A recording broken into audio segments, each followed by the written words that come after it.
നളന്ദ അക്കാദമിയുടെ daily current affairs ക്ലാസ്സിലേക്ക് സ്വാഗതം.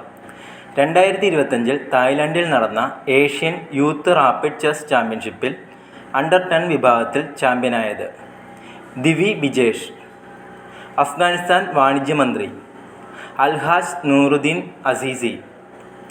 2025 നവംബറിൽ കേന്ദ്ര ജ്ഞാന ഭാരത മിഷൻ്റെ സ്വതന്ത്ര ഗവേഷണ സ്ഥാപനത്തിനുള്ള അംഗീകാരം ലഭിച്ച ശ്രീദേവി മ്യൂസിയം സ്ഥിതി ചെയ്യുന്ന ക്ഷേത്രം കുമാരനല്ലൂർ, കോട്ടയം.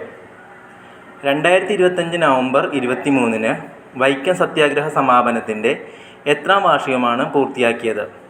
100.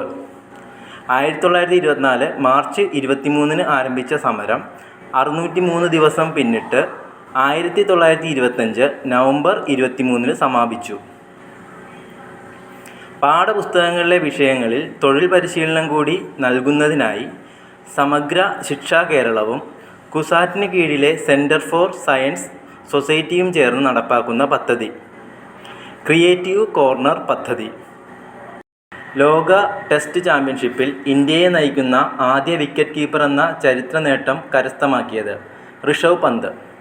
2025 നവംബറിൽ ഓസ്ട്രേലിയൻ പൗരത്വം ഉപേക്ഷിച്ച് ഇന്ത്യൻ പുരുഷ ദേശീയ ഫുട്ബോൾ ടീമിൽ അംഗമായ താരം റയാൻ വില്യംസ്.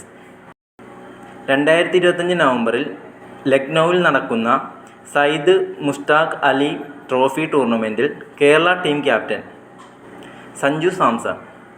2025 നവംബറിൽ പദവിയിൽ നിന്ന് വിരമിച്ച ബുദ്ധമത വിശ്വാസിയായ ആദ്യ സുപ്രീം കോടതി ചീഫ് ജസ്റ്റിസ് BR ഗവായ്. 2025 നവംബറിൽ അറബിക്കടലിൽ കണ്ടെത്തിയ പുതിയ ഇനം ആഴക്കടൽ നീരാളി കൂന്തൽ ടനിൻജിയ സൈലാസി.